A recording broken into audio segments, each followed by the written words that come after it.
All right, I guess we'll go through it because I only seen the tweet yesterday, but I didn't actually like go through the article. Let me center myself. All right, LeBron James, Giannis Antetokounmpo among Warriors' dream trade targets. My problem is that you didn't want to trade Brandon Pajemski. Brandon Pajemski is untouchable. So what are you gonna do to even get the ball rolling on these conversations? Because these trades are obviously not happening. But do you guys think they even attempt to even like get close to either of these dudes? This feels like a bait post. Despite all these changes, Joe Lacob remains fixated on one thing and one thing only: hanging another championship banner in Chase Center before Stephen Curry retires.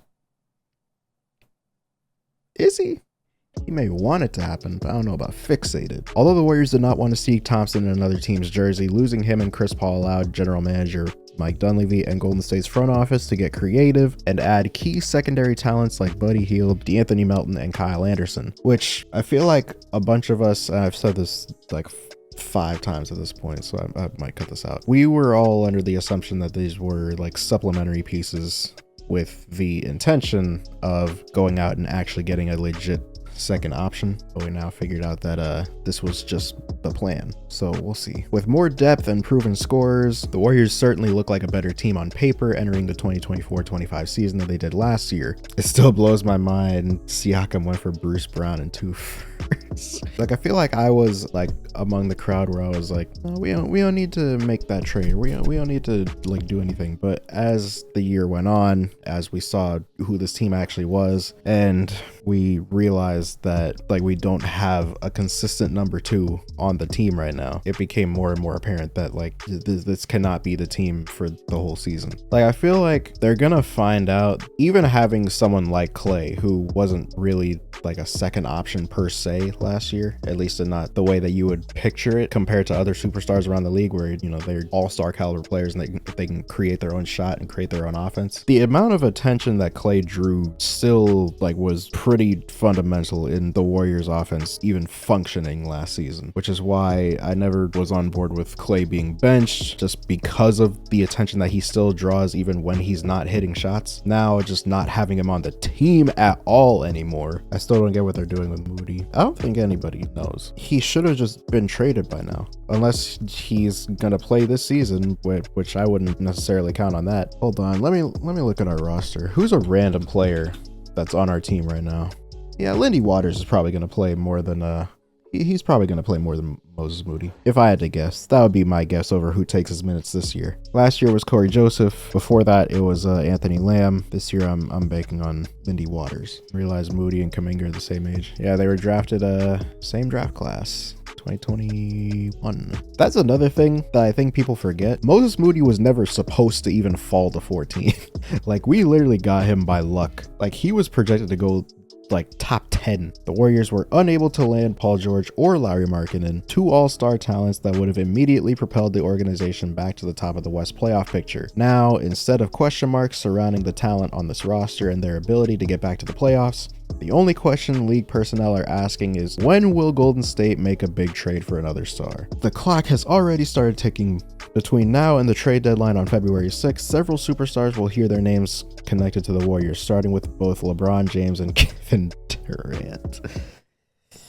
How do we feel about KD part 2? My concern would be him buying into the system again, because like that's, I feel like, one of the things that made 2019 so messed up. I think I actually put statistics the last time I talked about that first year in the playoffs that he was with us in 17. I think he averaged like 2 ISOs a game, which was like, I think it was like 20th in the league in the playoffs. And then the next 2 seasons in 18 and 19, he was second in the playoffs in ISOs per game, only behind James Harden. So it's like like, what are we doing?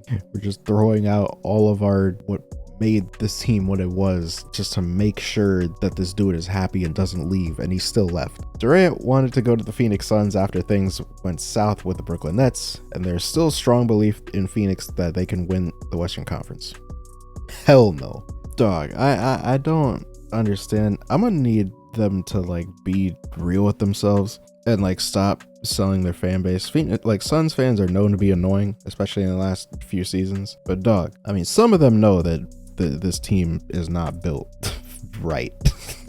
Like, you absolutely nuked your team. I believe that the Suns are actually, yeah, they have the highest payroll in the league this season by far. 219 and 225 next season. The only team that has a higher payroll than them next season is the Celtics, who are the reigning champions and just paid everybody. But in terms of the Phoenix Suns, this is where they are. They're 4th, 5th, and 7th. KD making 51, Bradley Beal making 50, Devin Booker making 49. Kevin Durant is not even on contract yet for 27, and he's making $57 million because he's obviously going to pick this player option up. He's making more than Devin Booker in 2027.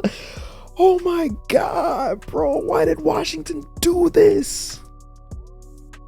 Bradley Beal is going to be the 8th highest paid player in the league that year. No, he's going to be 9th because this doesn't have Steph's extension on here yet, because he's going to be paid 62 this year.